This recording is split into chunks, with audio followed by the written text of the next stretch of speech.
Latest updates ఎప్పటికప్పుడు పొందడానికి big TV WhatsApp channel follow అవ్వండి. లింక్ డిస్క్రిప్షన్ లో ఉంది.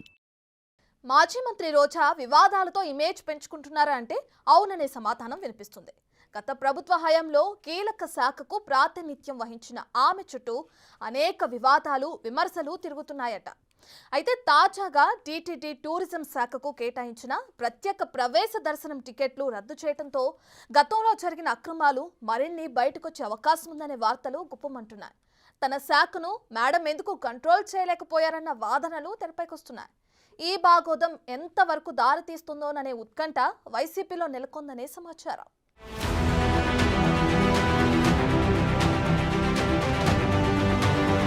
మాజీ మంత్రి ఆర్కే రోజా మరోసారి వార్తల్లోకి ఎక్కారట. ఆమె గతంలో పనిచేసిన పర్యాటక శాఖలోని అవకతవకలు ఒక్కొక్కటిగా బయటకు రావడంతో ఆ శాఖ ఇమేజ్ దెబ్బతిందనే వార్తలు గుప్పుమంటున్నాయి. 2019లో ఎమ్మెల్యేగా గెలిచాక రోజాకు ఏపీ ఐఈసీ చైర్మన్ గా 2.5 సంవత్సరాలు అవకాశాన్ని జగన్ కల్పించారు. అనంతరం 2.5 ఏళ్ల తర్వాత మంత్రివర్గాన్ని మార్చిన జగన్ రోజాకు టూరిజం, క్రీడా శాఖ మంత్రిగా ప్రమోషన్ ఇచ్చారు. ఇంత అవకాశమున్న రోజా తన పదవీ కాలంలో అటు నియోజకవర్గానికి గాని, ఇటు రాష్ట్రానికి గాని తన శాఖ ద్వారా ప్రగతి చూపలేదనే విమర్శలను మూటగట్టుకున్నారట. మంత్రి హయాంలో మాడం తిరుమలకు దర్శనానికి రావటం, బయటకొచ్చిన తరువాత చంద్రబాబు, పవన్ కళ్యాణ్లపై తీవ్ర స్థాయిలో విరుచుకుపడటం తప్ప చేసిందేమీ లేదనే వాదనలు సొంత పార్టీలోనే వినిపించాయట. తిరుమల కొండపై రాజకీయాలు మాట్లాడితే కేసులు పెట్టాలని ఏకంగా టీటీడీ పాలక మండలి సమావేశంలో తీర్మానం పెట్టేంత పరిస్థితొచ్చిందంటే పరిస్థితి అర్థం చేసుకోవచ్చని రాజకీయ వర్గాలు ఆశ్చర్యం వ్యక్తం చేస్తున్నాయి.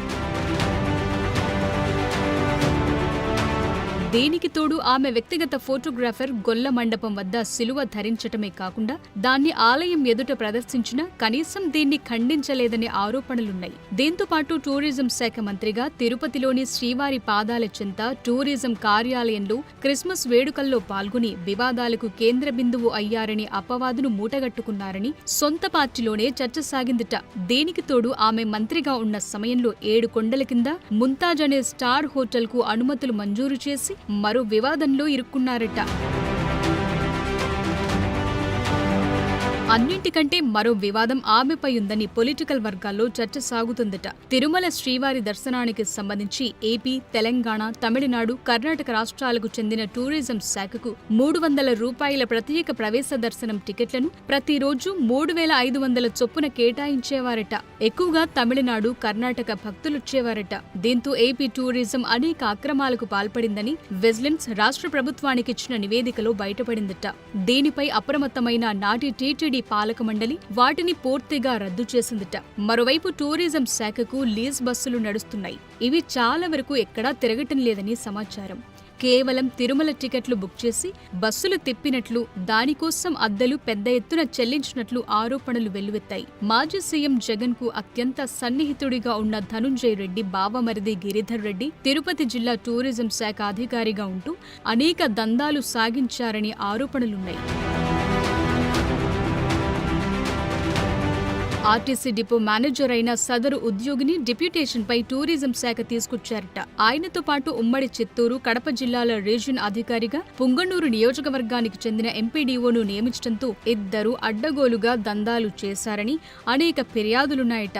తిరుమల శ్రీవారి దర్శనం, ప్రత్యేక ప్రవేశ దర్శనం టికెట్లు బుక్ చేసుకున్న వారితో పాటు రాయచోటికి కూడా టూరిజం బస్సులు నడిపినట్లు లెక్కలు చూపించారట. దీంతో ఎన్నడూ లేని విధంగా కొత్త విషయాలు బయటకు రావడంతో సొంత పార్టీలో నాడు చర్చలు సాగాయనే టాక్ నడిచినట్లు తెలుస్తోంది. దీపముండగానే ఇళ్లు చక్కబెట్టుకోవాలనే విధంగా వీరంతా వ్యవహరించినట్లు ఆధారాలతో సహా బయటకు రావడంతో రోజా మరిన్ని చిక్కుల్లో పడ్డారట. టూరిజం శాఖ నుంచి ప్రత్యేక ప్రవేశ దర్శనం టికెట్లు మొదటి నుంచి స్కామ్లా మారాయని ఆరోపణలున్నాయట.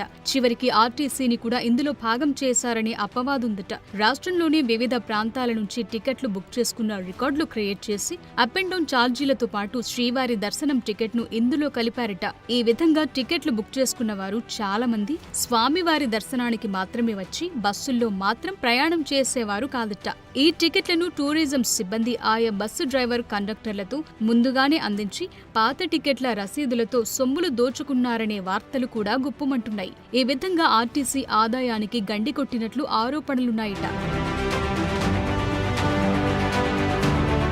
దీంతో పాటు శిల్పారామంలో అక్రమ దందాలు, టూరిజం హోటల్స్, బార్లలో అడ్డగోలు వ్యవహారాలు నడిచిన ఏ రోజు తన శాఖలపై నాటి మంత్రి రోజా రివ్యూ చేసిన దాఖలాలు కూడా లేవనే టాక్ నడుస్తోంది. మరోవైపు తిరుమల శ్రీవారి పాదాల చెంత గతంలో కిరణ్ కుమార్ రెడ్డి ముఖ్యమంత్రిగా ఉన్నప్పుడు దేవలోక్ ప్రాజెక్టుకు తిరుమల కొండల కింద జూ పార్కు కోసం అలిపిరికి మధ్యలో 22 ఎకరాలు కేటాయించారు.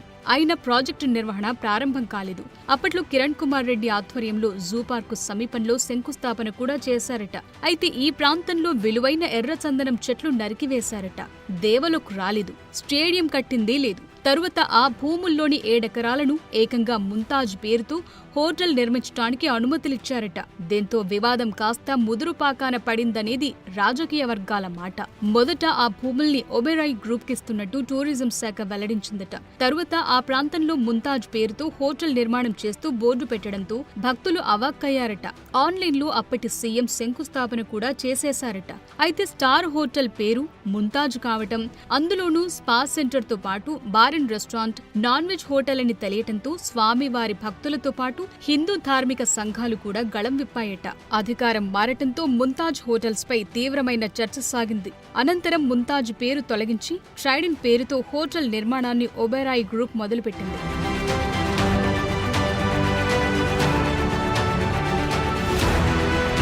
ఏపీ ఐఈసీ చైర్మన్ గా ఉన్నప్పుడు సొంత నియోజకవర్గంలోని వడమాలపేట, విజయపురం మండలాల్లో పరిశ్రమల కోసం స్థల సేకరణ చేయించారు. అయినా అక్కడకు ఒక్కటంటే ఒక్క పరిశ్రమ వచ్చిన దాఖలాలు లేవు. ఉన్న పరిశ్రమలు కూడా పోయాయని స్థానికులే ఆవేదన వ్యక్తం చేస్తున్నారట. దీంతో పాటు వడమాలపేట మండలంలోని భూములను తిరుమల తిరుపతి దేవస్థానం ఉద్యోగుల కోసం కేటాయించారట. మరోవైపు నాడు మంత్రిగా ఉన్న రోజా వైసీపీ కార్యాలయానికి ఎయిర్పోర్టు వద్ద 2 ఎకరాల భూమి కేటాయించారనే విమర్శలను ఎదుర్కొన్నారు. క్రీడా శాఖ మంత్రిగా పనిచేసిన రోజా జగన్ జన్మదినోత్సవాలకు ఆడుదాం ఆంధ్ర పేరుతో హడావిడి చేయటం తప్ప రాష్ట్ర స్థాయిలో క్రీడాకారులకు సరైన శిక్షణ శిబిరాలు నిర్వహించనే లేదట. ఫెడరేషన్ పేరుతో క్రీడలు నిర్వహించినా ఎక్కడా వాటికి గుర్తింపు లభించలేదట.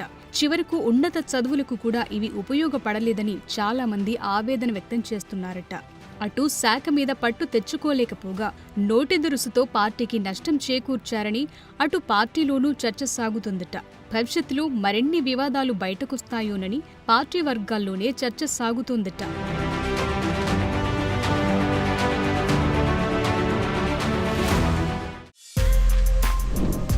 For more videos like this, subscribe Big TV channel.